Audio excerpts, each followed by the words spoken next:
Welcome to this session here on both LinkedIn and YouTube. We're talking about conferences, and I've named this rather excitingly the Conference Blueprint because, hey, you've got to have a cool, sexy title when you put these kind of things out. Now, if you're joining me live, welcome. Thank you for being here.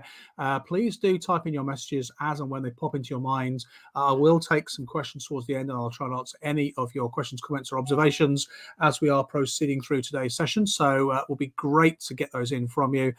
Whether you're on LinkedIn or YouTube. If you're watching the record of this, don't be trying to send me a message because it's not going to get through. All right, now, Conference Blueprint. What are we looking at? What are we checking into? What's the idea here? Well, here's the basis of this this webinar we're going to be doing. By the way, going to be talking around about 20-25 minutes. We'll see if and when we get any questions. Frequently when I do these live, we have a fairly small number of people, all the important people watching, but there's not a lot of initial questions, but if you have them, that'll be great. Let me tell you a bit about why we're doing this and what I'm going to help you with over the next 25 minutes. So I have, certainly up until pandemic, experience of doing several conferences, probably pretty much every month for a fairly solid 15 years. And when I say doing conferences, I mean everything from getting a slightly panicked email with 3 weeks to go from one of my clients saying, we've got this thing, we've got a 90-minute slot, we don't know what to do, could you help? Right to the other end of the scale where somebody said, we've got 6 months, and in 6 months we want to launch an organizational-wide conference, and we'd really like your help in planning everything right from the start, from AV to speakers to content to the whole lot. And when you've been involved with as many conferences as I have, when you've seen as many conferences as I have, you start to notice certain mistakes. I'm going to call them mistakes, inadvertent mistakes that people make when they're putting a conference together. And conference can be a slightly off-putting word. By conference, I mean anything where 2 or 3 are gathered together. Somebody or somebody's have to stand at the front and share an idea. And conferences happen for all reasons, don't they? They happen because we're celebrating the year we just had, or we're prepping for the year coming up.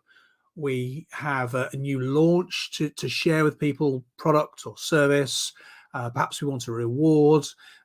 Perhaps there's been a change of strategic direction, and we're going to launch that. So conferences tend to happen for a fairly small number of reasons. And yet, they're frequently done badly. So if you think of all your experiences of attending conferences, whether on stage or looking at the stage, you've noticed various things that don't work. And when I work with HR people, when I work with L&OD people, there's often an occasion where somebody in HR, somebody in L&D has been dumped on, we've got a conference coming up in 6 weeks, good news, it's you, get going. And we don't always know where to start. So I'm going to give you some absolute basics of things to avoid that it's easy just to fall into, and some suggestions for what you might do instead. Because this is everybody's dream, isn't it? We want an audience that are whooped up, excited, happy, participating, doing something. The audience you can see there actually, in total, there was about 300 people showed up to this. This was an event I did in London, open event. There's about 40 seats. All the seats were taken, all the gaps were taken. It was 2 or 3 people deep at different stages all around. And what you've got there is people doing something I've told them to do in the first 3-4 minutes of this particular activity. And that's key, getting that engagement right from the start. And it's so often missed as an opportunity, or it's done badly. So this is what people want. It's not always what they get. So these are, I think, the 7 most common conference mistakes. I'm going to walk you through these. I'm going to walk you through step by step, and I'm going to walk you through some suggestions for what we might do instead. And at the end, I'm going to give you a case study with a client. They asked us fairly early on to help. They had various elements that they had decided they were going to do. They took our advice and suggestion. We helped with both preparation and delivery. And I think they did an incredible event. They did really, really well. So let's look at this. The bad start, too much content, overlong sessions. By the way, overlong sessions can relate to what's in the conference or the conference itself. Poor speakers, you wouldn't think that should be a thing, but it is. not enough variety. That's relating to what the delegates are required to do. Skimping when you really ought to be spending money. That's quite a key one. And overrunning both in terms of individual parts of the session and the conference itself. So let's dig into these. Now, the bad start. Here are the 3 things that most often happen at the start of the conference, starting with the rules.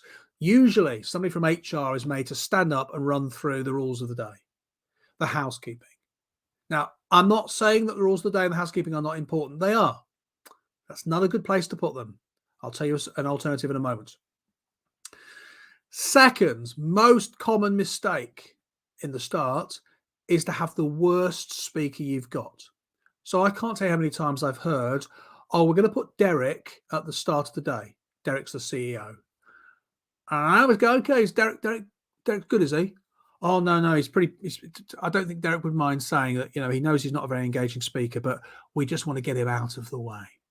You've heard that before, right? The alternative is trying to get everybody whooping and clapping and like something you've seen on an Anthony Robbins seminar. Oh, that's Anthony Robbins. That's not Derek and Milton Keynes, is it? That's a different thing. That's not us. Down the bottom, by the way, there are some overused conference classics. There are many, many more. We will rock you. Simply the best. Let me entertain you. And then you get Bob from sales trying to do his best Apple launch announcement moment. You've got to stop using these because those tunes are overstated. They're overused. We've all heard them. Fabulous tunes, but they're overdone. So let's look at these points that I've just started you with. You see the start of the conference.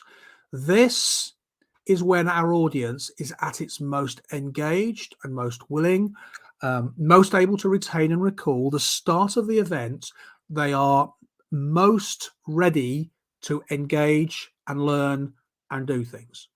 So if you roll out there and start saying, right, well, please engage, what you put in is what you get out, ask questions, no such thing as a stupid question, what we discuss stays in the room, please be respectful, break will be at 11. It's just a waste of when you've got people switched on and engaged. It's like when you put the worst speaker at the front. People smile politely and nod, but you're killing all of that initial goodwill you've got. You've got to start with your best bit, your best speaker. You've got to start with somebody who can engage. You've got to start with getting your audience to do something, as I had in that picture I just showed you. You've got to do something that isn't embarrassing like whooping and clapping, but it's a simple task for people to do. That's got to be right at the start. So aside from getting the right tune, you want somebody at the start of the conference, you probably want somebody to compare the whole event. And a good compare should have something that will take 5, 10, 15 minutes at the start that will get that energy level to the place where you want it and your audience ready for the next bit. But what about these rules? What about the key housekeeping? Well, why do you have to tell them? Why don't you put that in an email? And why don't you text them or WhatsApp them the same information? And why don't you have that on a poster around the venue so they can see it when they're having their coffee? And why isn't it on the screen when they walk in? Rather than your cool logo and a cool meaningless 3-word slogan, why don't you have, here are the rules for today? Or here is the guidance for today, or this is what we'd like you to do. In other words, you put the notes on the table. If they're wearing lanyards, put them on there. Now, you might still want to reference a couple of things like fire safety, for example, but that can be done by the very good opening speaker. Just to remind you, 3 key points. What you don't want to do is to start with a big list of stuff, taking them through stage by stage by stage. You will see the life ebb out of them. If you've been in the audience, you know this is true. Starting with the worst speaker is a terrible place to put the worst speaker. You need to deal with your worst speaker, and I'll come up with where you should put them a little bit later on. And same as the trying to get everyone clapping, it's too much too soon. Now, nothing to say By the end of the session, they're not all up for whooping and cheering. Get them all singing the company song. Who knows? But you don't want that at the start. We need to ease them in and getting them do something that gets them chatting, lively, having a decent time, and be prepared to work. Let's move on. That's our first of the 7, the bad start. Here is our next. Too much content and over long sessions. You see, what we've got to do is to understand that all of us have an amount that we can take on in any given time. And too much, too long, just kills that. So here are my specific suggestions for you. 1 hour 45 is your longest single session. Now, I'm not exaggerating when lots of conferences I work with, help with, attend, will have 2.5 hours plus between breaks. It's too long. Nobody can do that. So if I'm going to start the session at 9, if the conference starts at 9:30 in the morning and they're told to get there 9 for 9:30 and there'll be Danish and coffee and a chance to network, brilliant. Put the rules up, the instructions up, get them a couple of key questions. At 9:30 you start, and you start bang, energy. And by 11, you want them to be on their first break. Now you can run to 11:15, but you can't go past that. If you're going to go for 11:15, so 11:15, 12:15, 12:45, 1 o'clock is when I want lunch. Same through the afternoon. So an hour 45 is about the longest. You want one single theme. Too much content over long sessions. One single theme. One theme, that's it. Too many people try and cram in too much, and that has a predictable outcome in that people just tune out. You want breakouts shorter than people think they want. Breakouts are a fantastic tool. I'm going to reference them later on. So you send people off in smaller groups, syndicates, you get them to work in 3s, 4s, 5s, 10s, teams, whatever it's going to be. Now, if you're giving them 45 minutes, that's going to be a really big and interesting task for 45 minutes. You're often better to give them 10 minutes. Now, of course, this depends on the size of the conference, how difficult it is for people to move around, but do they all need to break out? Can you get them to clump up in the main room? Now, this is messy and a bit disorganized, but you know what? It also works because it creates that movement and that energy. You must start on time. You must break on time. You must finish on time. I'm going to come back to that later because the overrunning issue is endemic in conferences. There's generally no excuse for it. I want you to be ruthless about content that does not fit your single theme. Here's what happens. We're doing a theme of better service to our client. We get a catchy name for it. One Step Beyond. The Madness tune. Good tune to put at a conference start, by the way, because everyone knows it. Comes with a dance and everything, right? But we're going one step beyond. That's what our conference is all about. So every single section piece must link to that central theme. Here's what usually happens. We're going to do one step beyond. Somebody goes, well, actually, we've got a new platform that's about to go live. Can we just walk them through the basics? You think, well, yeah, it's kind of one step. Yeah, go on then. We'll give you half an hour for that. And then somebody from marketing says, we've got some new logos we're going to roll out in 24. Can we? Yeah, okay, that seems a good idea. Get some opinions on that. Oh, actually, while we're here, we should get the guy who does pensions in because there's some new, and you end up thinking, because we've got everyone here, we'll just pack a couple more bits and pieces up. This is what happens. Gary Larson, The Far Side, the late 90s. Please, sir, might be excused. My brain is full. That's a real thing. It's called cognitive overload. We give people too much. They can't control any of it. They can't take it. It just, yeah. That's why the end of a conference is so exhausting for people. We're much better to give them that single theme, run on time, get to the end of each section and move forward. All right, we've done 3 of our top 7 mistakes with conferences. Let's move forward with poor speakers. Now, don't have poor speakers, right? Problem is, it's not always that simple. You've got senior people that are going to speak. Not a lot you can do about it. They're going to speak.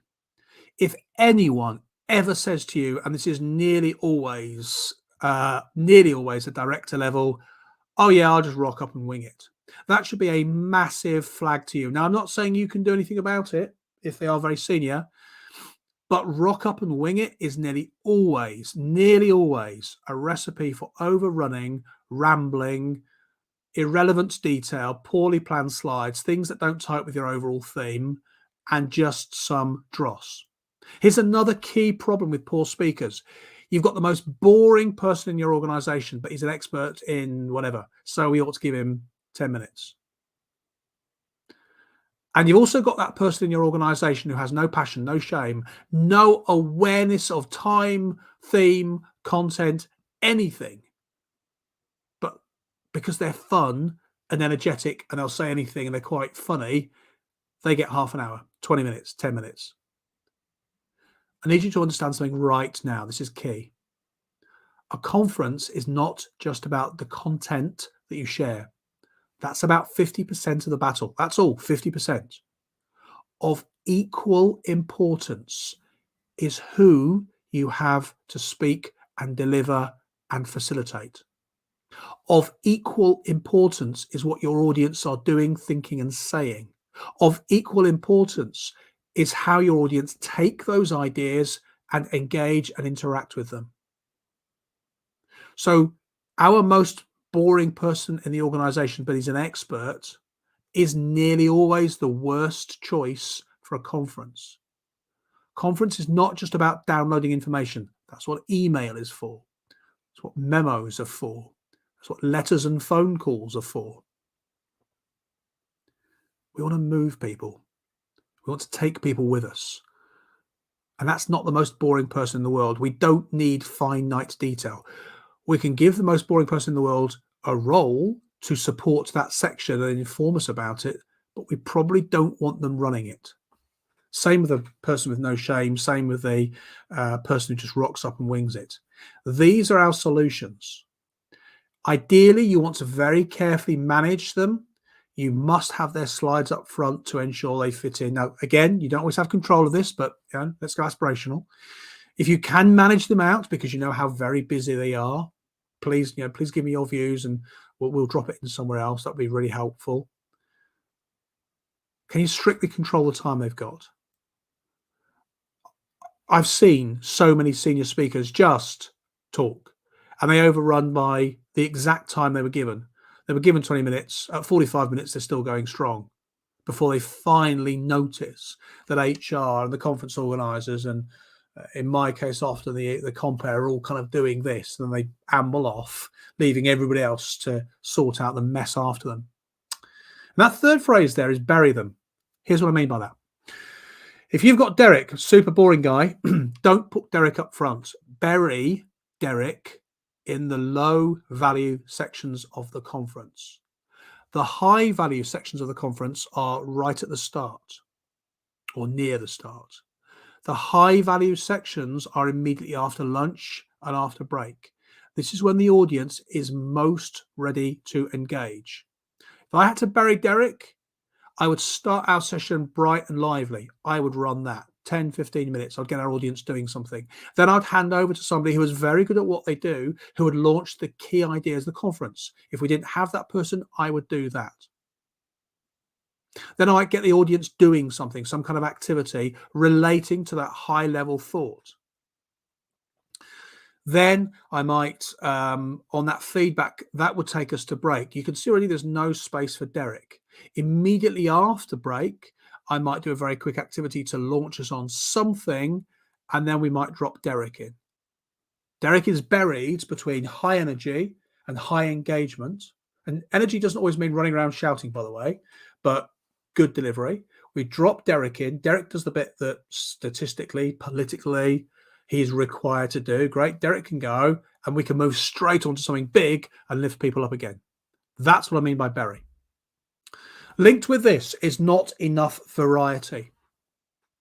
Too much, too same becomes too predictable. Once it's predictable, we tune out. The reticular activating system part of our brain stops engaging. So I want you to look at breakout. Breakout is brilliant. I want you to move your audience regularly. I want you to change the size of the groups, smaller groups, bigger groups. Do they work in teams? Do they work? If you put them in pairs or threes compared to 8s or 9s, you'll get a very different vibe in the room. Give them tasks that require them to stay in the room. Give them tasks and invite them to leave the room. Tell them to go to the syndicate rooms. Tell them to go outside. Tell them to go anywhere in the venue. But constantly move this around. And think also about the run order of your conference. So we ought to have feedback when they tell us stuff. We ought to have questions. We ask them questions or they ask us questions. We ought to have bits where they just listen. We ought to have them working together. As many of these different varieties we can have, we ought to have. If you've got 2.5 hours of 3 speakers all talking at the audience, when at the end the audience are asked for any questions, there are no questions, that's why. You've beaten them to submission. We ought to be thinking about both digital and old school. Old school means good speakers. It means moving people. It means getting people to wave or clap or stand up or sing or anything that actually engages them. We also ought to not lose sight of all the digital stuff. Too much of one or the other is not as good as it could be. Why don't we get them to take photos on their devices? They've all got them. Why don't we get them to make mini films on their devices? Why don't we get them to vote on their devices? Beware of famous speakers. All right, famous speakers. I've seen lots of famous speakers. Probably half of the ones I've seen would be a kind of a, yeah, okay, or worse. And famous speakers are expensive. Famous speakers come with the nonsense of fame, and people often get blinded. The fame means they said something really valuable. They frequently do not. I would challenge you the value you're getting from your famous speakers. And often it is not quite as much as you believe. People buying in sports speakers often make this mistake. Sports speakers have very little relevance to Derek and Julie working in accounts. Derek and Julie will be blinded because the sports speaker is famous, possibly a sport that they like. Happy to engage with you more on this one because it's a contentious issue. And finally, you're looking for a logical flow, but you don't want a predictable flow. You want to start with the big picture problem. You want to start with the big picture solutions. You want to break down the solutions into how do we work them in departments. You want to hear from other people that have made these work themselves. You want to hear from a famous person talk about how they overcame these problems.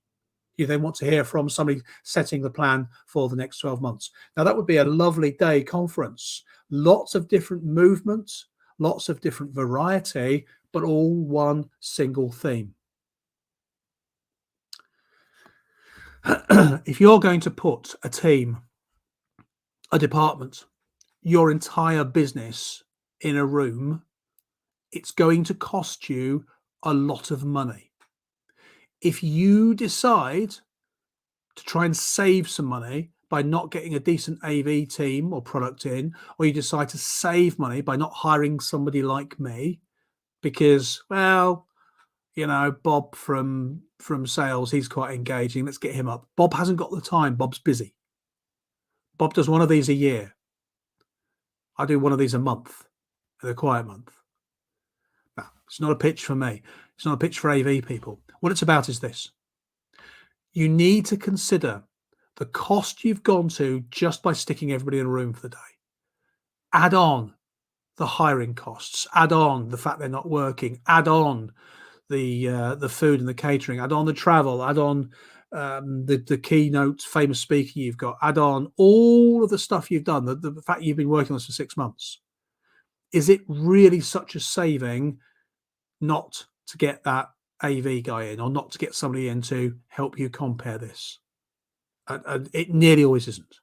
And yes, the type on the screen is intentional, by the way. All right, our final couple of points then. On the theme of overrunning, don't stop overrunning. There's no reason to overrun.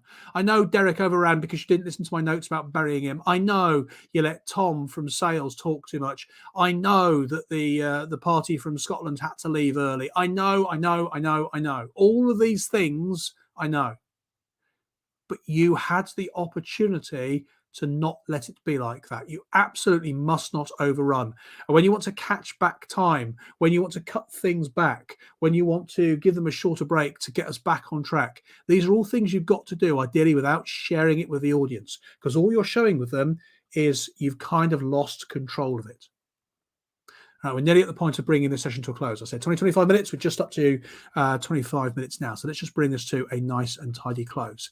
These are the things, please, I want you to focus on for your next conference. A bright, on the point, on the start, bang, here we go, something engaging immediately. That's what we want. I can help you with that if you wish.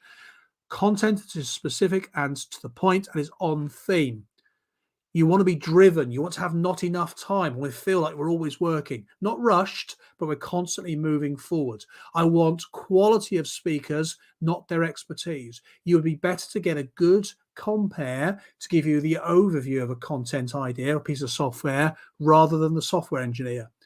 Much love to software engineers, but standing up speaking generally isn't their thing. That's how you'd be better to do that. You want regular change, alteration, movement throughout the sessions. Breakouts, questions, activities, pairs, literally everything you can think of. Buy an expertise. We just spoke about that. And always, always, always, always finish on time, which I think is about where we are right now.